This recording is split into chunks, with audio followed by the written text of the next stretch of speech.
कल्पना कीजिए एक ऐसा देश जो अपनी सख्त नीतियों और रहस्यमयी शासन के लिए विश्व भर में जाना जाता है। उत्तर कोरिया।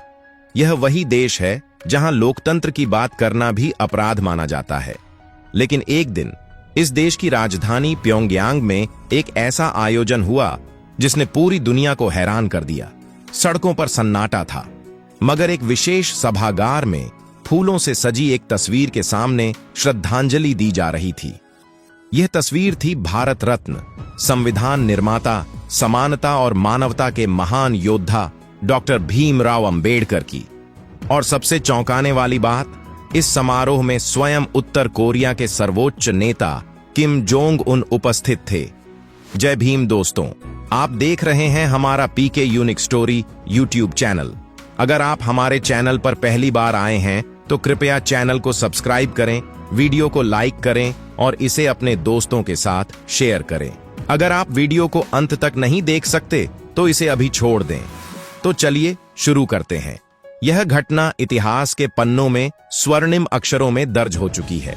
उत्तर कोरिया जैसे देश में जहां विदेशी नेताओं को शायद ही कभी याद किया जाता है, बाबा साहेब अंबेडकर को इस तरह सम्मानित करना उनके वैश्विक योगदान का जीवंत प्रमाण है।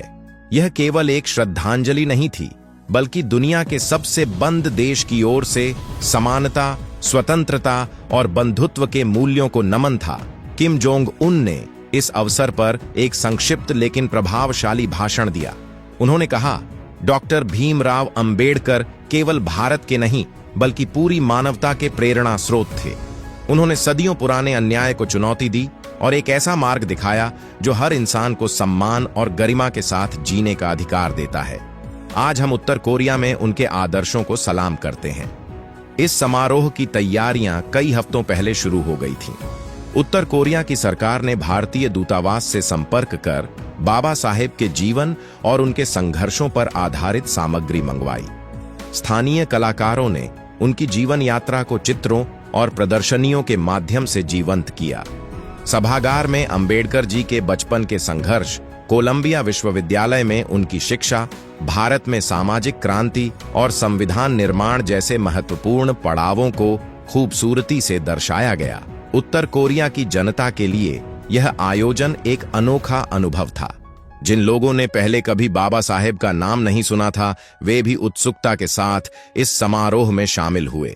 स्कूलों और विश्वविद्यालयों में विशेष व्याख्यान आयोजित किए गए, जहां छात्रों को बताया गया कि कैसे अंबेडकर जी ने न केवल भारत बल्कि पूरे विश्व के लिए समानता और मानवाधिकारों की मिसाल कायम की। इस आयोजन ने पूरी दुनिया को आश्चर्यचकित कर दिया। भारत में इसे गर्व के क्षण के रूप में देखा गया। भारतीय मीडिया ने इसकी व्यापक कवरेज की और अंतर्राष्ट्रीय मंचों पर भी इस कदम की सराहना हुई। कई विश्लेषकों ने इसे उत्तर कोरिया के लिए एक संदेश के रूप में देखा। सामाजिक समानता और मानवाधिकारों की दिशा में एक नई सोच का संकेत। सोशल मीडिया पर वन अंबेडकर इन नॉर्थ कोरिया ट्रेंड करने लगा। दुनिया भर में अंबेडकर के अनुयायियों ने इस खबर को शेयर कर उनकी वैश्विक स्वीकार्यता पर खुशी जताई। बाबा साहेब का यह संदेश, मैं ऐसे धर्म को मानता हूं जो स्वतंत्रता, समानता और भाईचारा सिखाता है, उत्तर कोरिया की दीवारों तक गूंज उठा। समारोह के समापन पर किम जोंग उन ने एक और महत्वपूर्ण घोषणा की। उन्होंने कहा कि उत्तर कोरिया के प्रमुख विश्वविद्यालयों में डॉक्टर अंबेडकर के जीवन और विचारों पर शोध कार्यक्रम शुरू किए जाएंगे, ताकि वहां के छात्र समानता, न्याय और मानवाधिकारों के वैश्विक आदर्शों को समझ सकें। यह आयोजन इस बात का प्रमाण था कि विचारों की शक्ति किसी सीमा, सरकार या हथियार से नहीं रोकी जा सकती। बाबा साहेब का सपना अब केवल भारत तक सीमित नहीं है, यह पूरे विश्व का सपना बन चुका है। भीमराव अंबेडकर का जन्म 14 अप्रैल 1891 को एक दलित परिवार में हुआ।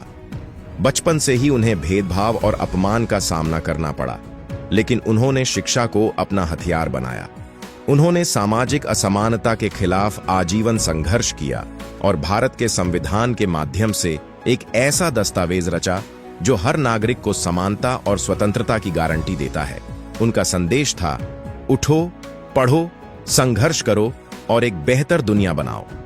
आज उनका यह संदेश अमेरिका, कनाडा, जापान जैसे देशों में भी गूंज रहा है।